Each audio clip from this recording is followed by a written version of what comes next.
Nilikuwa ni mtu ambaye nataka tu nimuuzie mtu niondoke nipate faida. Na mara ya kwanza kuwepo nafanya kazi na Jubilee, moja ya vitu ambavyo vilinifanya mimi nisifanye kazi na Jubilee Insurance ni pale ambapo najua kuuza. Jubilee wanataka niwafundishe watu wao kuuza, na mimi naona nikawafundisha watu wao kuuza, watauza sana, watachukua wateja wangu. Kwa siku nakutana na kampuni ya BF Suma, wananiambia kwamba ukimfundisha mtu akaingiza hela zaidi na wewe unaingiza hela. Nikasema Mungu wangu, tayari nimeshakuwa tajiri. Nimekuwa tajiri. Yaani maana yake mie naweza nikamfundisha huyu akaingiza hela. Kwa sababu mimi ninachokijua ni kwamba mimi kama mjasiriamali natakiwa nifiche siri zangu. Lakini nikajiuliza katika upana, sema upana.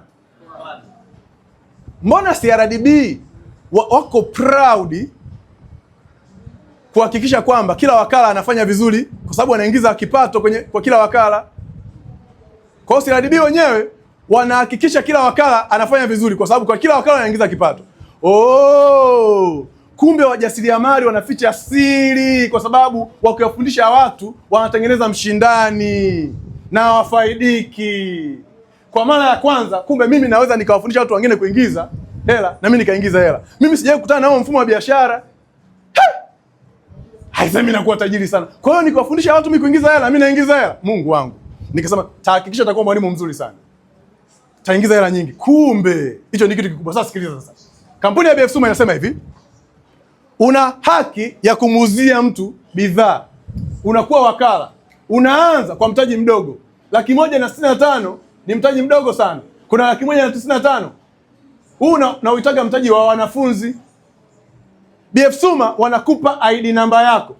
Hii ID namba unaitumia kununua kwenye duka lolote la BF Suma. Maana BF Suma ina maduka dunia nzima. Kazi yako wewe kama wakala wa kusambaza bidhaa za BF Suma ni kwenda katika yale maduka, unanunua kwa bei za distributor au bei za wanachama, na unapewa haki ya kumuuzia mtu mwingine yoyote yule.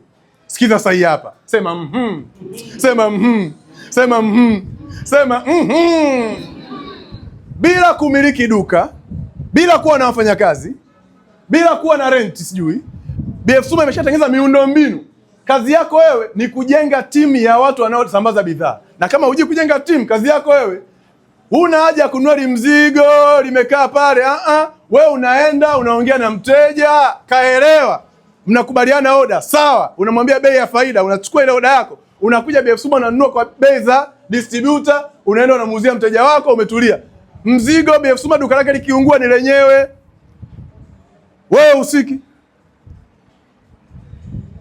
Imewapa nafasi watu wa kawaida kama Mwijage. Muangalie Mwijage hapo mwenye kibiongo huyu, aeleweki huyu hapa ndio huyu. Muangalie mwenye kibiongo. Ana uwezo leo wa kujenga biashara kubwa kama muingiza milioni 30, anaweza. Kwa sababu gani? Mfumo huu unampa nafasi mtu yoyote, sema yoyote. Ila aishi hapo. BF Suma inampa nafasi mtu ambaye ni kweli umeuza bidhaa, umepata faida. Ila sisi tena tutakulipa 5% hadi 28 ya chochote ulichonunua. Sasa nyie BF Suma, hizi hela zinatoka wapi? Sisi hatutumii maduka ya jumla, maduka ya rejareja, mawakala. Bidhaa zetu tutangazwa kwenye TV, kwenye redio, kwenye mabango. Kwa hiyo pesa zote hizo tunakulipa wewe ambaye ni wakala kusambaza bidhaa za BF Suma. Kwa hii ni faida nyingine, sema faida nyingine. Aishi hapo. BF Suma inakwambia hivi, unapewa haki ya kumshirikisha mtu mwingine biashara akiamua kuwa wakala wa kusambaza bidhaa za BF Suma popote alipo, Nairobi, Kampala, Dar es Salaam, Mbeya. Huyu mtu unalipwa 5% hadi 28 ya anachokifanya katika manunuzi yake. Amenunua kwa muda wake, amepata mteja kwa muda wake, amefanya mambo kwa muda wake, ila wewe unapata percent. Mwambie mwenzako leverage. Sema leverage.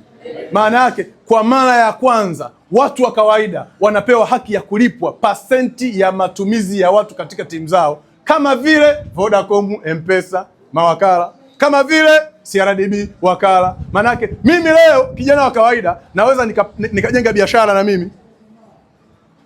Hii ni nyingine hii. Aishi hapo. BF Suma inasema hivi: yoyote ambaye ataamua kuwajenga watu wakawa viongozi, BF Suma italipa 5% hadi 25 ya performance ya wale watu ambao wamekuwa viongozi kwenye timu yake. Watu wanaanza wakiwa wanyonge, wana hofu, hawajiamini, wamepaniki. Wanapoanza vizuri, wanafanya vizuri, BF Suma inakulipa 5.28 ya wanachokifanya.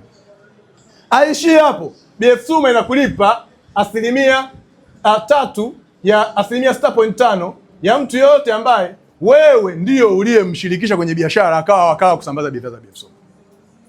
Mwambie mwenzako hivi, leverage. Sema leverage. Yaani mimi leo niko hapa jamani. Nakumbuka jana ilikuwa ni Ijumaa iliyopita. Ijumaa iliyopita. Kuna vijana wangu wawili wakisema hivi, Mwijage, kiongozi tunataka tukajenge timu bana Nairobi bana. Nikasema mpo serious? Tunataka tujenge timu Nairobi. Nikasema hamna noma.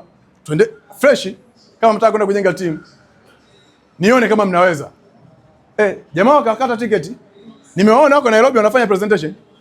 Unajua maana yake nini hiyo? Ilikuwa inatakiwa mie niondoke, nifike Nairobi, nitafute location, nikaulizie sheria zao za kufungua biashara, nipate vibali, nitafute logistics za kupitisha bidhaa, nikae pale ndio nisubiri wateja. Lakini leo mimi timu imeanza kujenga Nairobi pale. Kwa nasema sina market share Kenya Nairobi. Market share Kenya Nairobi. Maana yake 6.45. BF Suma ina nafasi, inakwambia tena tukipata faida 3% ya faida tunaigawanya kwa distributor wote. Hiyo ni bonus nyingine. Unajua kwa nini huu mfumo wa biashara watu wengi unawachanganya? Kwa sababu watu wamezoea kugangamala wao peke yao. Yaani mimi na wewe, mimi na wewe. Duniani ni vita. Yaani mteja wangu huyu. Siri yangu usijue. Peke yake yeye. Tena akiwa mfanyakazi ndio mbaya zaidi, kwa sababu yeye mfanyakazi ni hapa deksi langu hili, sitaki siri zangu, tuzoeane bado. Ugali wangu utauharibu. Ila mwambie mwenzako hivi, collaboration is new competition. Mwambie tena. Sema tena. Collaboration. Kwa mara ya kwanza jamani, mimi niko proud na watu nasema bana, huyu hapa akifanikiwa mimi naingiza hela, akifanikiwa naingiza hela. Katika maombi yangu yanabadilika sasa. Mungu, msaidie fulani naye aweze kufanikiwa jamani. Kwa sababu najua kabisa huyu akifanikiwa mimi nitaingiza hela mimi. Katika maombi yangu na mimi nasema afanikiwe huyu, asikate tamaa, huyu na huyu. Kama unaelewa piga kofi moja. Piga kofi la pili, piga kofi la tatu, la nne, la tano. Safi. Kwa hiyo BF Suma inakupa nafasi. Sasa tuna bidhaa nzuri sana. Nikizitaja naweza nisizimalize. Tuna bidhaa za mfumo wa chakula. Tuna bidhaa za mfumo wa nini? Sasa nisikulostishe kote huko, nisikulostishe. Mimi na vijana wangu majembe sana. Nataka niwaite leo hapa. Kwa sababu nimekutana nao, nimeanzisha biashara, wameanza, wamefika somewhere, niko proud nao. Nataka nianze na mwamba mmoja ambaye alianza biashara akiwa chuo. Kabla hajaanza chuo. Wewe waite wawili kwanza. Binti yangu, wewe mjoo kwanza binti yangu hapa. Mimi na binti yangu, yani sisi nyumbani kwetu tuna degree hizi. Degree ya kwanza ya mdogo wangu wa mwisho akasoma FM, degree ya pili ni hii hapa. Ya huyu mtoto wa kwanza wa kaka yangu. Anaitwa Zuhura. Kamaliza FM pale alikuwa anasoma accountant. Alipomaliza chuo nikamshikilia kwenye biashara, akaanza biashara. Huyu kamleta mwenzake Jenzi anaitwa Andrew. Njoo Andrew bana. Yaani naongelea hawa ni watu ambao wana mwezi mmoja kwenye biashara. Njoo hapa kijana. Huyu hapa kijana. Na huyu naye Andrew ana mshikaji wake. Mshikaji wake yuko wapi? Edgar, hayupo Edgar. Njoo Edgar. Sasa naongelea hawa ni jenzia. Unajua jenzia wana changamoto kubwa Wana degree, hizi zote ni degrees. Wewe umesoma nini? Accounting. Wewe. Umeona? IFM, fresh kabisa. Wamefaulu, GPV fresh, wamegraduate. Ila michongo hamna. Sasa huyu akamleta huyu kamleta huyu. Nisiwalostishe. Brother. Yaani nielezee wewe, yaani umepata faida ya shilingi ngapi, umefanya nini, nielezee. Mimi tokea sasa hivi na mwezi kama na wiki mbili au wiki moja na sasa. Tokea nimeanza hii biashara, nilishirikisha rafiki yangu kwa kumaliza naye, nilimuona ana post, baadaye nikamuomba, nikamuuliza unafanya issue gani? Ndio akaniambia njoo nikufundishe biashara.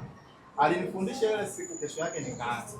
Nilianza na mtaji wa 165. Kwa hiyo nilivyoanza nikaanza kuposti kama wiki mbili hivi nikaanza kupata wateja. Lakini tokea nimepata wateja mpaka sasa hivi kiasi nilichokiingiza ni zaidi ya 1,105,000. Zaidi hiyo ni faida.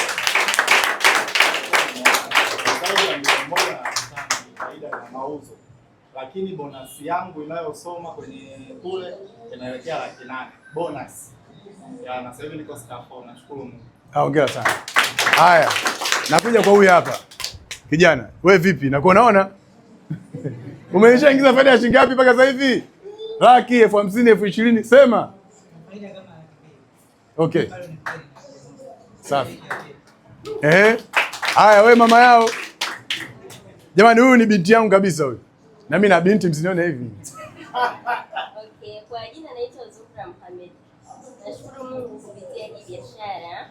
Kwanza kabisa nimeweza kumsponsor mtu na nina furaha kupitia mimi na yeye ana furaha na kaweza kuingiza pesa nyingi sana. Lakini kwa upande wangu mimi nimepata faida nyingi. Mauzo ya rejareja kwa wiki 100,000 mpaka 300,000 hainipigi chenga. Ni pesa ya kawaida sana kwangu. Kwa hiyo kwa wewe ambaye uko hapa na unasita kuanza biashara, hebu anza biashara kwa sababu uko sehemu sahihi sana. Madogo ni vipanga wa social media, sema social media. Hilo ni game jingine hilo, ambapo kama ukianza biashara Mungu akusaidie, kuna upande mwingine ambapo unaweza ukauza zaidi kuliko kupita kiasi. Tuwapigeni makofi hapa. Sawa. Sasa mwingine nataka nimuite hapa shemeji yangu, ni shemeji yangu. Njoo shemeji bana. Okay, mimi na mshikaji wangu huyo anaitwa Fadhili. Huko tumesoma naye Azania hapo, baadaye tukaenda naye wapi na wapi, mshikaji wangu. Sasa Fadhili ana dada yake anaitwa Hamisa. Okay? Huyu mshikaji. Okay? Huyu mshikaji huyu. Hebu elezea story yake kwa sababu hawa ni katika wale watu ambao unafahamu wale